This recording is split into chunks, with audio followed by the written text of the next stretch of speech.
John Fetterman, Democrat running for Senate in Pennsylvania, faced off with Mehmet Oz, or more well-known Dr. Oz, in their senatorial debate.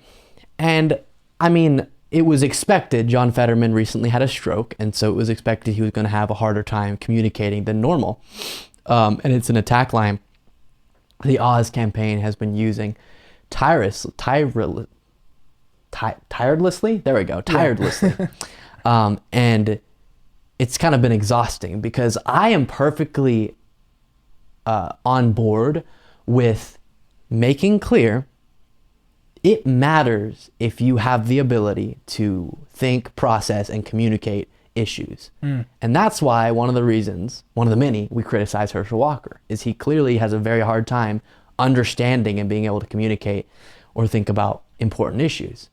And so it's almost like Republicans try to make the same point about John Fetterman. Just so you know, after I'm done with this, we'll look at some clips from the debate. But what's interesting is, as long as John Fetterman can continue to put out information revealing that it's his doctor's belief he'll be able to recover from this, then we understand, okay, he still has the ability to understand the issues. He has spoken about them in depth pre-stroke and post-stroke, and is, in my opinion, really good on a lot of these issues. But he also just had a stroke, and it's going to make things more difficult for him. So we're not even going to look at any right-wing responses to this. I can't do that to my brain. We're only going to look at debate. I can't do the whole, here's what, Tucker Carlson said about John Fetterman, because it will give me severe internal pain. Hearing the dishonesty, one of the points they made is because he had captioning, meaning behind the moderators, they put the words the moderators were saying, just so he could have an easier time with him still recovering from this medical event. And people are pretending that the captioning is to help him say things, like delivering words to him. Nope, they kept cutting to cameras. All it was saying was what the moderator was saying, because that's one of the aftermath effects of the stroke he had. But with all that being said, you will notice he's having a harder time in this debate. It was clear, but he still had a pretty, he did a good job of still making some points despite all that were clearly kind of attacking Oz for areas he should be attacked for. Here's him just kind of at the top of the debate making clear that the elephant in the room, he had a stroke, and it's going to make his debate performance a little lower than normal. And let's also talk about the elephant in the room. I had a stroke. He's never let me forget that. And I might miss some words during this debate, mush two words together, but it knocked me down, but I'm going to keep coming back up. And this campaign is all about, to me, is about fighting for everyone in Pennsylvania that ever got knocked down, that needs to get back up, and fighting for all forgotten communities all across Pennsylvania that also got knocked down. Okay. And again, I want to say, it's perfectly fair, even if you feel bad for someone, to not feel fully comfortable with them being in a really important position if you think they don't have the mental capacity to do so. But it seems to be the case with John Fetterman, setting aside why we believe Dr. Oz would be a bad senator, just talking about Fetterman, that his doctor and the medical professionals around him believe he'll be able to recover from these effects and symptoms. And then next moment, he got asked about being transparent with the information about his stroke, and he said, the way that I'm being transparent is showing up today and showing you what the raw look of me in this moment is like. To me, for transparency is about showing up. I'm here today to have a debate. I have, speeches in front of 3,000 people in Montgomery County, all across Pennsylvania, big crowds. I believe if my doctor believes that I'm fit to serve, and that's what I believe is appropriate. And now with 2 weeks before the election, I have run a campaign, and I've been very transparent about being very open about the fact we're going to use captioning. And I believe that, again, my doctors, the real doctors that I believe in, they all believe that I'm ready to be served. Okay. Interesting there. Next moment to take a look at, he calls out Dr. Oz for his extravagant wealth and how he probably is a little out of touch with the needs of working people. But before we play this, I will say, I think you got to explain, and this is separate from this specific debate, I'm just saying generally, why someone being out of touch is affecting their policy positions, because I don't necessarily think someone who's happened to be successful can also want to serve properly. But a lot of the Republicans we see who are very wealthy also have policies that would just benefit the wealthy. So you got to lean into that and say, not only is he likely out of touch because he's really wealthy, also look at his policies that are just benefiting people like him. But with that being said, here's this moment. No, here's what I think we have to fight about inflation here right now. That's what we need to fight about inflation, right now, because it's a tax on working families, and Dr. Oz can't possibly understand what that is like. He has 10 gigantic mansions. We must push back against corporate greed.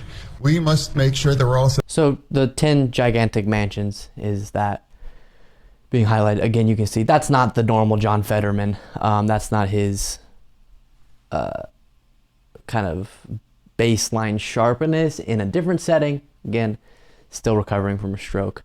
And then Mehmet Oz makes clear what his stance on abortion is, which is, I think the decision should be between you, your doctor, and the actual wording he used was local political leaders. Ugh. What? You say that you're pro-life, but you do support abortion exceptions in the cases of rape, incest, and to protect the life of the mother. Aside from those three exceptions, should abortion be banned in America? 60 seconds. There should not be involvement from the federal government in how states decide their abortion decisions. As a physician, I've been in the room when there's some difficult conversations happening. I don't want the federal government involved with that at all. I want women, doctors, local political leaders, letting the democracy that's always allowed our nation to thrive to put the best ideas forward so states can. I love that so much. Okay, first off, it's funny because it's kind of a weird taking the line of it should just be you, your loved ones, your doctor, and some people say, and your faith in the room when you make that decision, and adding, and local political leaders. Your mayor gets to make that decision with you.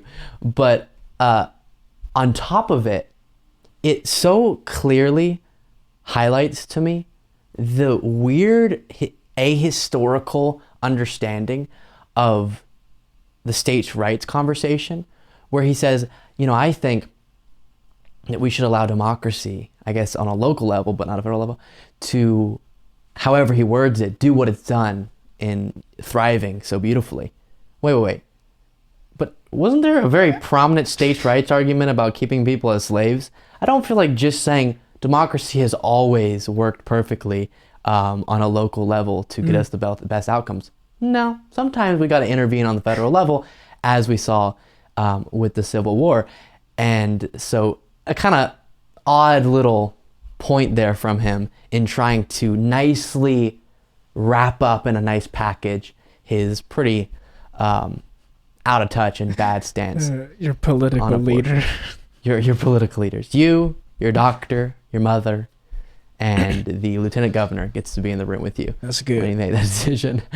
And then I like this little attack from Fetterman where he says, because Oz keeps trying to say, you're Bernie Sanders, you supported Bernie Sanders, he makes a good little jab based on that. Direct patients to do. Thank you. Mr. Fetterman, he accused you of socialized medicine, supporting socialized medicine. What is your response? First of all, he accused you of supporting socialized medicine. You'll see John Fetterman denies that, but then goes on to explain that he is for universal health care, which is kind of odd. But I will say, if someone accuses you of socialized medicine, just lean into it.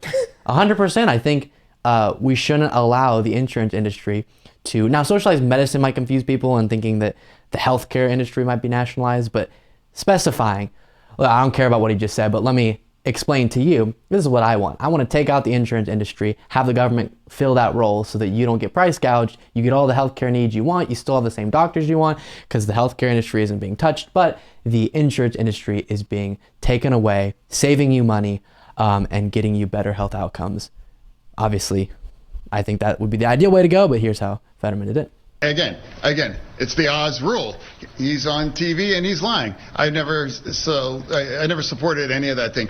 He keeps talking about Bernie Sanders. 3 years ago he was on his show and he hugged him and he said, "I love this guy. You know what? Why don't you pretend that you live in Vermont instead of Pennsylvania and run against Bernie Sanders? Because all you can do is talk." So the reason why that's funny is it's pretty clear now that Oz just temporarily made himself a Pennsylvania resident to run for Senate, even though he's in New Jersey as his actual home. And so he's been getting attacked for, you don't actually have any connection to the state of Pennsylvania. You're just wanting to get in power here, or get in power in Washington representing here. And so he's saying, hey, maybe you should go and pretend to be a Vermont resident so that you can run against Bernie Sanders, which I like that. That was pretty good. Anytime someone brings up someone else in a debate over and over, you supported Biden, you supported Bernie Sanders, it is a good line to go, listen, you're talking to me. Why do you keep bringing up this other person? I think.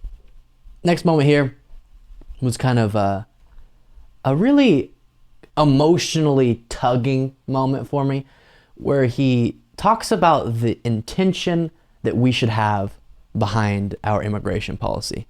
I believe that a secure border can be compatible with compassion. I believe we need a comprehensive and bipartisan solution for immigration.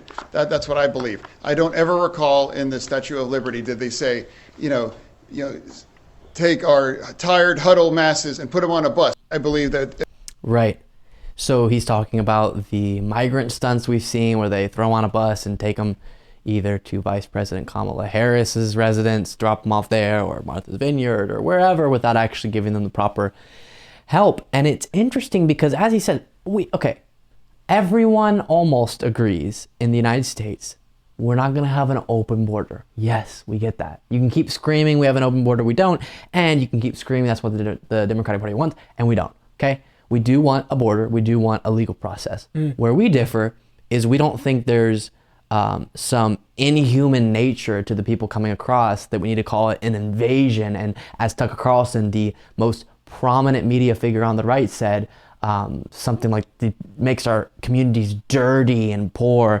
And that's not how we see these people. We see primarily people pursuing a better life. And so what we want to do is improve our legal system so that they can be better kind of brought through a process that both protects the interests of the United States while also treating these individuals like humans and trying to respect their pursuit for a better life. And so in that little moment, he highlights how the Statue of Liberty on it has an incredible homage to the United States' unique acceptance of immigrants and how that's what built the country that we live in. And this complete lack of remembrance by most people on the right of that fact is very interesting and a little bit upsetting. And I do think if we have the proper legal process, we're not saying open up the gates to blah, blah, blah.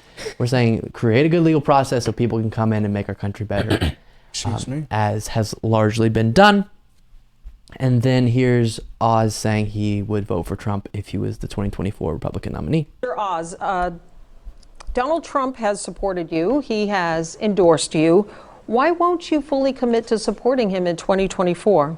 Oh, I do. I would support Donald Trump if he decided to run for president. All right. But this is bigger than one candidate. Okay. I think we knew that already.